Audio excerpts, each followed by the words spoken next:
So I want to invite up my panelists. First up, our moderator is Catherine Halaby, Vice President of Creator Relations at Collective Voice. Next up, Cassandra Bankson, CEO at CBLLC and a great creator and does a lot of live stream shopping. And Yevgeniy Malyarchuk, who is the Chief Creative Officer at Zavi, previously at TikTok in the shopping world. This is going to be amazing. I can't wait. And I know I'll probably end up spending a lot of money live stream shopping after this. So, Catherine, the stage is yours. Big round of applause for these guys. Thanks. Thanks for coming. I wasn't actually paying attention, so I'm not sure if Jim said this, but I personally have recently joined the world of social commerce, in my new job. So I will be asking questions I don't know the answer to, and I'm very excited about that. I'm also very excited because Yevgeniy and I share in common, TikTok as a former employer, so we can talk lots about TikTok now that we're not employees anymore.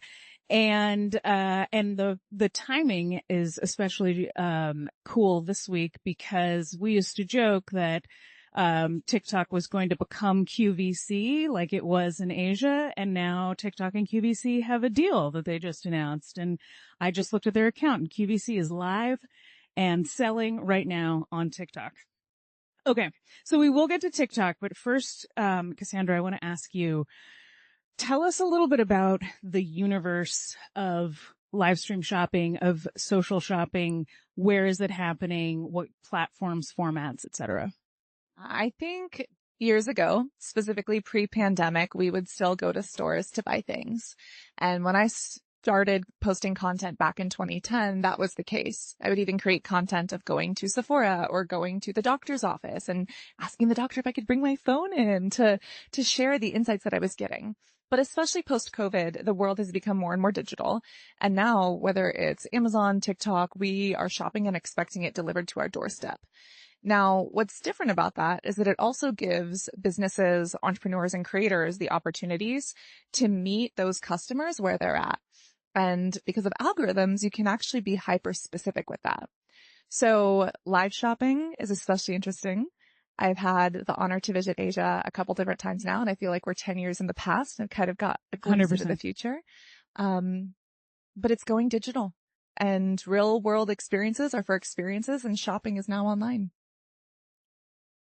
So you would attribute to kind of the stay at home era, that like real vibe shift for so let's say the Western or North American consumer to really get used to not shopping in person, but sort of recreating that experience online. I think it was inevitable, but, being locked down and being forced to purchase groceries online, it really accelerated that.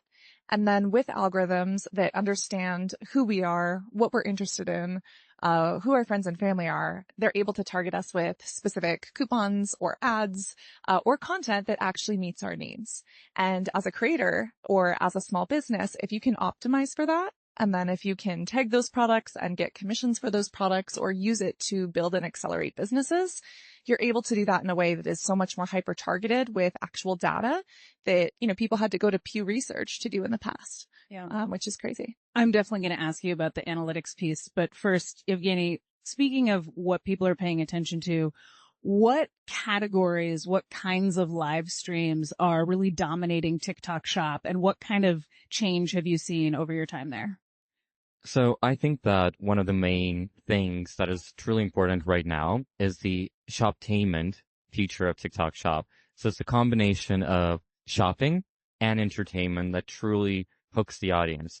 Having immense pleasure working with Cassandra on a few live streams of hers, she always makes sure to make them entertaining, relatable to people. And that is what people truly enjoy, and that is what sells.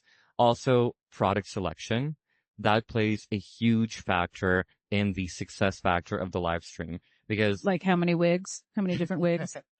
Wigs shops are very popular on TikTok. Actually they are. They are. Actually, I know. For real. Because it's true. Perfumes, that's another category that is really popular. And right now, one category that's also blowing up on TikTok Shop is refurbished electronics. Those are doing so well right now. One of the creators that I've been working with during my time at TikTok, she reached out to me right before Black Friday. I matched her to one of the sellers of Refurb Electronics. And in one day, before Black Friday, Cyber Monday, she sold a roughly $80,000 in GMV of product on TikTok Shop just from short videos. And she then additionally went live and sold, I think, additional $40,000. So the market of opportunities with e-commerce being live is endless. Mm-hmm, mm-hmm. And something that's particular to TikTok, of course, is that there are in-feed shoppable videos in addition to lives. What is the difference in the approach from the creator perspective? Like, what's going to work in a short video versus what is worth producing a live stream around when it comes to products? Well, products, I think it's very important to look at it as a combination. So all the creators that I used to manage relationships with, I would say you have to have a certain amount of short videos as well as lives. Typically with lives, you want to also preheat your live, which helps it a lot. So there has to be a combination. But if we're looking at categories of product, I think that one category that excels specifically in live shopping compared to just videos is going to be fashion. Fashion definitely has something special because people can log into the live and they can ask questions in real time about the material of the clothes. They can ask questions about the fit, like the sizing, how it feels, if it's like pants in the thighs, is it something that you can stretch? So a lot of questions that you can't really have answered in real time if you're doing just short videos. And that is why a lot of agencies right now are focusing specifically on live streams. And there's a lot of TikTok Shop partners out there that focus solely on live selling, on live creators, and growing these creators. Oh gosh, I have one more question there and then I'm going to come back to you. If the creators that you work with, are they primarily new to social commerce? They sort of, well, I've gotten good at making videos or I've built up an audience. Now I'm interested in this as a monetization strategy. Or are they, skilled, experienced social commerce or affiliate creators who are new to video, perhaps? I'm just curious, like, what is that profile like for both, in terms of the percentage of overall creators and then amongst the top performers? I would say the landscape of influencer marketing and affiliate marketing has changed so much throughout the years. Like, I remember before brands would want to partner with, the biggest creators, and it had to be like a minimum 100,000 followers and nothing less. And right now you can see a shift that with e-commerce, social media, creators can have 1,000 followers and they can be successful on the platform. It's all about niche. It's all about the niche. It's all about how they engage with their audience. They could have 2,000 followers and they could generate $50,000 in sales per month, and they could earn 20% commission from that. So I think it's truly revolutionizing how we look at creators, because once again, this field is changing so much. When I used to work at Cirque du Soleil here local to Las Vegas, we would go after creators, and something that was innovative was amplifying creator content with paid social. Well, right now you can take creators, they can sell your product, become truly part of your team as almost sales reps, right? Absolutely. Earn great commission. And not only that, a lot of creators that I've been working with TikTok, at my time at TikTok, they've quit their regular jobs and they went on to become full-time creators with only a few thousand followers on their page. So there isn't like necessary requirements of thousands and thousands of followers anymore. It's all about the personality that they have behind the account. So would you say anybody should try it if they're interested? I truly think that with how influencer marketing is right now, if you want to try e-commerce and selling on socials, you can have 1,000 followers and you can easily go and sell. You don't need to have anything more than that, like, to stop you as a barrier. Right. If you have something that you're passionate about, that you know a lot about, odds are you're going to influence sales in the real world. So you may as well influence sales online and see sort of exactly who's out there. You still have to be a professional. Cassandra, she's a professional in her realm. Like, she knows everything that she's talking about. She's not making up any facts. She goes in with true facts, and that is what wins people over. So speaking of Cassandra, Yevgeniy mentioned the tension, let's say, or the combination between shoppingness, shopper information, product information, and entertainment. How do you approach that as a creator? I think it's an excellent question because it is very different and in its inception phase now versus where it may be in the next 10 years. I think during the time I've had the honor to visit countries like Korea and Japan and China, I've noticed that when you go to a live stream, they're 10 years in the future, but people are wanting to be sold to. They're saying, show me what's cool. Show me what's trendy. Help me find what would work for my body. I'm a pear shape. I'm a diamond shape, or this is my skin type. Whereas in the USA, these social media platforms are social media. We logged on to YouTube, to Instagram, to TikTok, to scroll, to be entertained, or to get our news. And we're starting to get shopping content. So we're not going for the purpose of shopping the way we would to an HSN or the way we would to a store. So I think that is a fundamental difference between the US market currently and international markets, but that is starting to change. There are pages that focus on deals and sales only. And then there are the edutainment pages that have a specialty in, for example, skincare or technology, or fashion, something else. And they pull in that entertainment along with that education and that shopping aspect. But there's also a huge difference between just short form strategy and live stream strategy. It's kind of a flywheel. It kind of all works together. Can you speak to that strategy, how they do work together?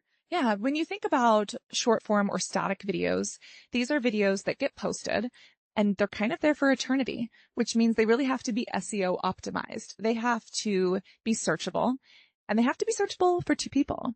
Number one, the audience. So who's actually typing in queries to find that skincare product or that outfit, but also how are you speaking to these algorithms? How are you speaking to search engines to tell Google, Yahoo, Bing, ChatGPT, hey, this is what this content is about. So those short form videos could blow up in a month, in 6 months, or they could go viral immediately. And if they have a good call to action, they could be shopping. But if they don't have a call to action, they feed the top of that sales funnel, which is awareness. If someone's not aware of your product, it'll never sell. Now, the difference is that in a live stream, there is someone kind of like an infomercial, making it entertaining, throwing rice on the floor and vacuuming it up and being like, wow, look at how cool this vacuum is. But there's this education component and you're taking that awareness saying this is, vacuum 5000. And then you're taking them through the talking points, the consideration and landing on that sale. And so the sales funnel has been compressed. Instead of creating 5 or 6 advertisements in a short form video, you're now doing that in 1 hour. And so even just think of your favorite gecko that's on the advertisements or the lady who's, selling car insurance. You've seen those 10 times, so you know who they are. If you don't have that awareness, it's difficult. In a live stream, you can talk to someone, engage with them, and convince them that this is something that may fit for their needs. Whereas in short form video, you may have to post 5 or 6 in order for it to perform. But if you can film 6 videos in 10 minutes versus a live stream that takes an hour, you could do both. You could do one, and you can kind of use them, as Yev mentioned, the preheat videos to kind of feed that entire cycle of the sales funnel. And by the way, Yev, when you say preheat, is that like the videos that say I'm going live tomorrow? Exactly. Okay. Exactly. Okay. Got it. And those actually, they help a lot because creators, they go live. Sometimes like the live will pop up in the feeds of the consumer, but oftentimes short videos are dominant in the feed. And if this preheat short video pops up, creators talking about it, people will see the little live icon and they'll be able to log in right away and check it out. They can also sign up in advance. The live event feature? The live event feature, exactly. It was one of the early tools.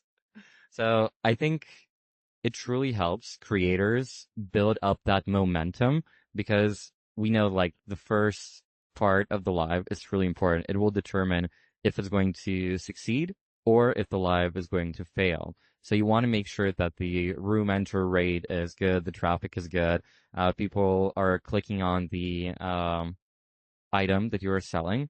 A lot of components actually go into it, and I think in the US, we're just starting to truly tap into the potential of live shopping. We see TikTok Shop, we see Amazon has tried doing it, potentially YouTube soon, right? But I think it should expand to more platforms beyond what we have right now to truly feel the magnitude of it. In Asia, Cassandra mentioned a little bit earlier, what they're doing there is absolutely incredible. Like, it's a whole production. This is like live television, like QVC and the partnership between TikTok, but on steroids almost. Yeah. Okay, I want to talk about the sort of technicality, both from the perspective of tools. We are at a show full of amazing technology, and how you think about content planning for a shoppable live stream. So we know step 1 is short videos for awareness. Step 2 is these preheat videos that prime the audience to find you online at the right time. Once you're ready to go live, what are the first 5 minutes looking like? Is that a lot of setup? Is it immediately into selling? And how do you think about the equipment you need in the room to go live? I think this depends on the platform that you're going live on. And there are different types of lives. Think about having a party, a hangout, like a backyard barbecue, versus having a birthday party or a quinceañera or a bar mitzvah or something extravagant, having a gala. Those are going to be two very different things, and you're going to invite people in, and when they enter, it's going to be a different welcome. The same thing is with live streams. I've done live streams simply from a refurbished phone that I got off of a TikTok shop seller, and you put up a light and you start answering questions about skincare. And you let people know that they can shop, but you're here to answer questions. And then there's others where you have 3 DSLRs, you have professional cameras, a full team of staff, gear, you're switching from camera A to camera B, and you are starting off those first 5 minutes with a call to action to buy this $1 sale product. You say, you guys, you're coming to join me on my live. I have these amazing skincare products that are $1, or these amazing jackets that are literally $5. These are normally $35. You can't get them anywhere else. And the reason why is because for certain platforms, the algorithm prioritizes that and says if you have high sales within the first 5 minutes, you're going to get boosted in feeds. So these brands are basically giving away these items to get your recognition, to get your endorsement. And then you're giving your audience an amazing designer blazer for $5. And then it's being boosted in the feed. But that is different on Amazon versus TikTok versus YouTube. And this is kind of where literally being in these audiences or understanding these things, making those connections, asking those questions gets you that leg up if you are a creator or a retailer in this space. What do you see as the distinction between, this is for both of you guys, Amazon and TikTok Live, for example? I mean, I would imagine that someone finding their way to an Amazon Live has high shopping intent, is looking for a specific category, maybe is very close to picking between 2 competitive products in a category. I'm writing a lot of fanfic right now, but let's just imagine that is, that's my take anyway of what the consumer would be like. But how do, A, is that true? B, what is the TikTok Live shopping consumer? And how do you best reach each on each platform? Well, I think that first thing that we have to remember is that a lot of people circle back and forth working for Amazon and TikTok Shop, specifically on the live product. I know a lot of people who have come from Amazon to TikTok Shop and the other way around. So the products are going to be a little bit similar. But I think we have to remember the fundamentals that TikTok Shop is more about the product discovery, something that you might have not thought that you need at all, right? And then you see it on the feed and you're like, oh my God. And it has a 40% flash sale. Like, I need that right now because the deal is going to be gone. While on Amazon, people already come with the intent of shopping. They kind of know what they want to buy. And this live stream just helps push them over the edge. So I think those are the 2 important factors that are important to believe. But when it comes to the equipment, I think that both for TikTok Shop and for Amazon Lives, especially if you're looking from a creator's perspective, you have to look differently at the business perspective because you can have live streams from both a business perspective and also a creator perspective. If you're looking from a creator perspective, you can definitely do it yourself. You can have your iPhone, you can use the selfie feature and pin the product. But it's going to be a little bit harder if you want to scale. If you want to have all the bells and whistles, literally too, because oftentimes people will take bells and whistles and use them in the live stream. You want to have it look more professional, like Cassandra mentioned. So you really need a team that's going to be sitting there with a computer, with a DSLR camera or two, changing the aspect ratios of the live stream, adding some graphics, making it look really nice like a professional show if you want to scale. If you are going from a business perspective, you also need to have certain features. You have to have the light. You have to have most likely a camera, a professional camera, and you need someone operating the live while there's a live stream host hosting the live. So there's a lot that goes into it, and it's actually not that simple. But if you're just starting off, you can easily start off with just an iPhone and setting up your iPhone next to like the window so you have good lighting as well. So we know iPhone ring light and or window are table stakes. What is another feature or tool that's either specific to a platform or workable on multiple that is really powerful for driving live shopping conversions? Unconventional answer is psychology.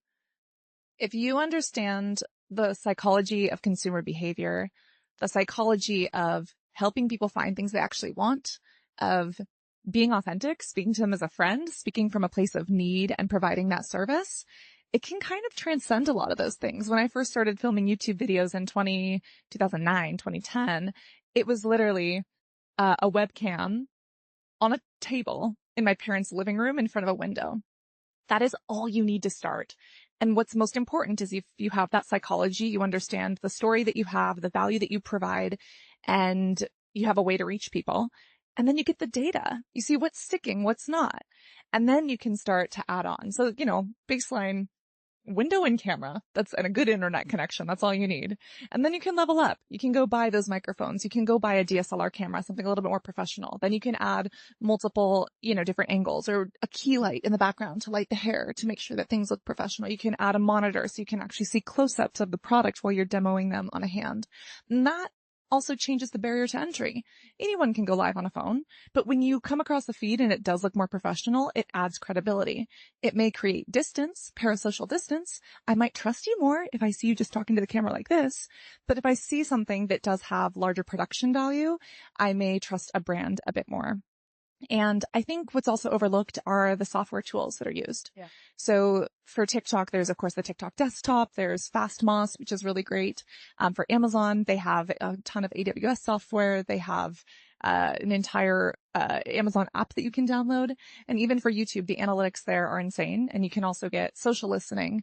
You can download plug and plays like TubeBuddy, Creator IQ. There's so many different things you can do. And the more data you have, as long as you utilize that data, the better, because you can do more of what works and less of what doesn't. Excellent. Yevgeniy, it doesn't have to be TikTok, but do you have a favorite feature?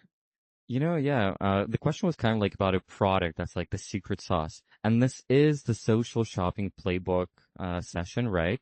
So if anyone is interested, you can go to Amazon affiliates and check out the link. It has everything needed. Just kidding, no. But we probably should have prepared like a link with the products that you need, like the essentials Should for have been a social collective shopping. voice link, yeah. I think that Cassandra's response was really great. But I also think if we're looking at the unconventional features that you need to be repetitive. That is something that is going to help you succeed in live streaming, regardless the platform you use. Because if we look at Amazon Lives with shopping online, if we look at TikTok Shop live streams, what is going to help you is having a prepared text that you just go over and over and over again. It could be like 3 different scenarios that you go through, but you're going to be repeating the same 3 over and over again. Some of the creators that I'm working with who generate tens of thousands of dollars per week from live shopping, live selling, I guess, on TikTok Shop, are those creators who go in, they have a script that they follow. It's about 5 minutes long. Then they go to script B, script C, and then they go over again to script A. And they do that for 5-6 hours. And that's how they're able to generate tens of thousands of dollars per week. So that's the secret sauce, I think. Okay. Repetition, psychology, the soft skills of selling, essentially. Turns out they translate to many formats. So it makes sense that we're talking about these strategies that maximize sales, that maximize conversions. There's a ton out there, to get after, and a lot of consumers who are at least curious. As a creator, how do you think about balancing community building and selling to that community? I think it depends on intent. For myself personally, I came from a place where I struggled with my skin. I was a model with acne who literally wanted to hurt myself and didn't want to live because of the way I looked and felt in my own skin, to finding makeup that I could cover my acne with and then I could feel confident in the world. And I would look around at school to the people who were calling me pizza face and freak of nature. I was like, none of you have acne. What gives? And I was able to find makeup that I could use to cover my skin and look and feel normal. And then skincare that I could use to actually get rid of the acne or to treat this condition. And then I could help other people do the same. So it really came from a place of need, but there was this product integration. And so if you come from a place where you had a problem and you found a product or service that solved that, I mean, that's a super authentic way to make money selling something that you believe in, that you know can help people. There are other people who love sales and deals. There's an entire TLC show on couponing. There are some people who want deals. They want to shop for these things. It's entertaining. There's house hunting. It's fun. And then there are other people that are purely entertainment and they just want to entertain. But if you want to support them, you can buy their merch. You can, purchase the cameras that they're using or their favorite drink that they're drinking on stream.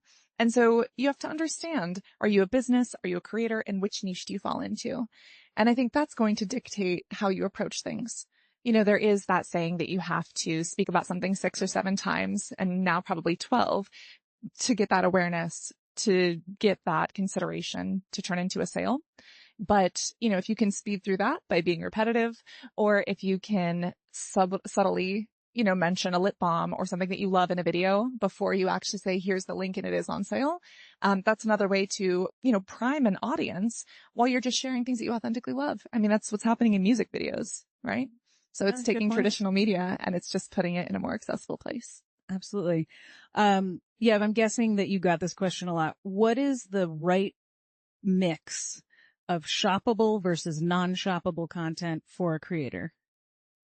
I actually think that is constantly changing, but specifically right now, you want to have a page almost solely dedicated to e-commerce. That is what's going to truly help you succeed, because for creators who want to scale and who want to truly generate a lot of money on the platform, whether it is TikTok Shop or on Amazon, well, primarily on TikTok Shop because they can also post regular videos on TikTok, they need to post at least 6 videos per week. Like, that's the minimum. With certain programs, like when they get to like $150,000 in sales per month, we say to maintain that, you have to have at least 3 videos per day posted. So that is shoppable videos. That is a lot of videos, but you're able to generate a lot of money as well. So you really need to identify what you're looking for with becoming a creator. Do you want to be a original influencer / creator who is full-time on that, brand partnerships? Do you want to be a creator who's partially, like a creator doing like a lot of fun stuff, but also doing e-commerce? Or do you want to be fully an e-commerce creator? Typically, it's one or the other, kind of the one in between. It does mix, but the goal with your e-commerce videos is not to just reach your audience, but it's to reach the audience beyond your audience, basically. You want to be on the For You page. You want new people to discover your content. That is the magic of TikTok. Okay, so we haven't talked about the brand piece here, and this is the Creator Lab stage, so that's why we're focused there. But what is the best advice you can give a creator, both of you, for how to build long-term relationships with the brands that they love, that they can authentically speak to and sell? I think that when it comes to working with brands, something that's going to truly help is partnering, at least in the beginning, with an agency that can provide you with the necessary resources and the necessary contacts with all of these different brands. Because when you're just starting off, you don't have any GMV to prove like what you can actually do on the platform. You need those connections. When you do generate a certain amount of GMV, all the brands are going to be running after you. Like, you won't really have a problem of not finding brands to send you product or partner with you. So starting off is hard. Agencies can help with that. I also think that integrating different AI tools is also the way of the future. A lot of creators integrate AI avatars right now. The company that I'm working with right now, Zavi, as their chief creator officer, actually... Shameless plug. Shameless, exactly. How to talk about it. They focus on providing creators also with AI avatars that can help them make videos in like 1 minute about e-commerce. That truly helps as well. And they have also these connections with brands. So not being scared of trying new things is definitely the thing that is going to help you win over new brands. Anything to add? Yeah, I think it does depend on if you're established as a creator or if you're just starting. Like Yev said, work smarter, not harder. Whether you're using AI to create a digital avatar or just in the scripting process and testing out 15 different hooks, you can iterate so much faster with A/B testing. Does this hook work or does that hook work? Rather than just kind of doing it all yourself.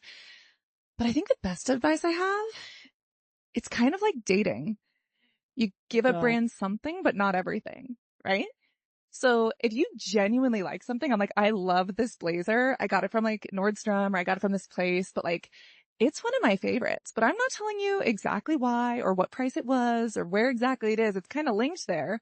And the brand is like, wait a second, our video on this blazer or this lip gloss or this hair product, it blew up, but you're not saying where it is, where they need to go shop for it, etc.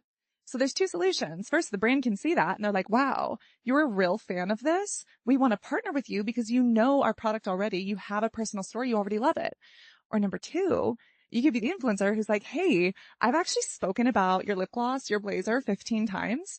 I've never really plugged it, but I know that you guys are having the Nordstrom anniversary sale, or I know you're having the Sephora sale. If you want to partner together, you can run ads on my existing content and whitelist it at a discount, and you can pay me and I'll give you 10% off if you want to work on a 6-month campaign. That is an incredible strategy. I hope everybody took notes. That is fantastic. You're not giving them everything. You're just like, sprinkle, sprinkle. Amazing. I know we're kind of at time, so do we want to do some Q&A? Great. By the way, first up, give it up for these guys. I mean, what great stuff. Catherine, Cassandra, Yevgeniy. This is awesome. And it's time we can do a little bit of Q&A if anybody has any questions. I will be running the mic. So who's got a question for this guy? I mean, amazing info. Anybody got a question here? Okay. Oh, wait, way over here. Sorry. No, I'll do that and then we'll go over there. So I saw you, Cassandra, earlier this morning, and I love that you changed your clothes because you got all this content going and notice. This might seem like a naive question, but I am new to this whole space. I was a journalist with the network and now I'm like creator. This is really exciting. What's the back end? Like, how do you first choose the products? You're not making them yourself in your garage. They're real products out there in the world. So how do you find all those connections? How do you link them? That might sound like the early stage question, but we're here to ask. That's okay. Well, you can definitely go to Collective Voice because that is exactly what our product does. So, but please answer the question. No, genuinely. And that is such an excellent question because it's like, where do you start? When it comes to product selection, I think authenticity is key. So what do you personally love? I think your hair looks amazing. I want to know what you're using. You obviously layer your jewelry. Where did you get it? Is there a personal story behind it? That's what I want to know. And you can actually use tools like Collective Voice or, Rocket Research. You can find who runs these companies. You can get on LinkedIn, look at your LinkedIn networks, find out who works at these and cold email them if you want to. Cold email them and you put an email into ChatGPT and be like, make this hook better, right? There are also events, things like NAB.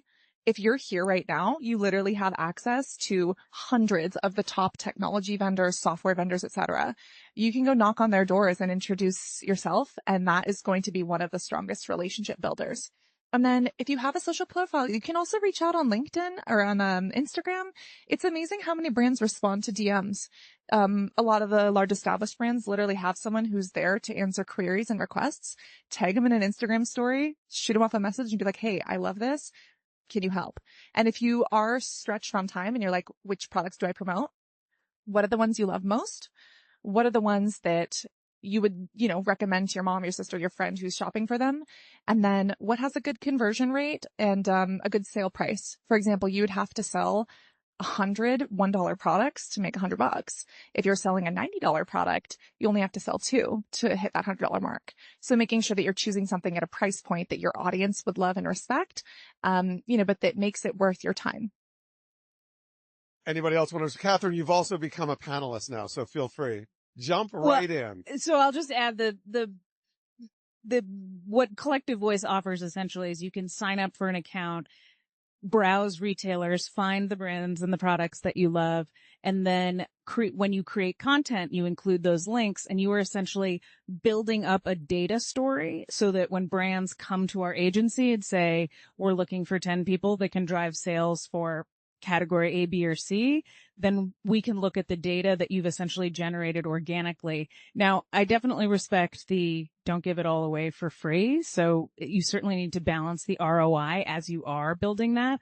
But it does tend to begin as like an organic journey. And then you reach out or you pop because of your metrics, essentially. Cool. I think we have another question over here. Go right ahead, sir. Hi. Thank you very much. I think I've learned a lot.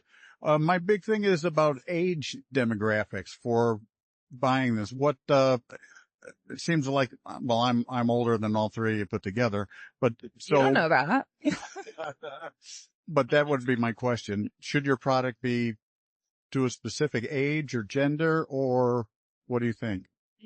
That's actually a great question. And obviously, if a creator is selling maternity clothes, that's probably not going to be targeting males regardless of age, probably. But you never know. So I think that creator authenticity relates to their core audience. If their core audience is males between age of 20 to 35, they need to choose their products appropriately because they know who likes to watch their content. So they need to tailor the stuff that they're selling to that audience. So Cassandra's audience is really awesome, but they love personal care, they love beauty, they love some tech. Would products from, I don't know, supplements work? Maybe. I know you've tried quite a few of those, and they do sell well, but you have to be selective about what you choose in your product offering. Like TikTok, like TikTok is mostly a younger crowd, right? So wouldn't you need to sell something between like you said, the 20 to 34 bracket?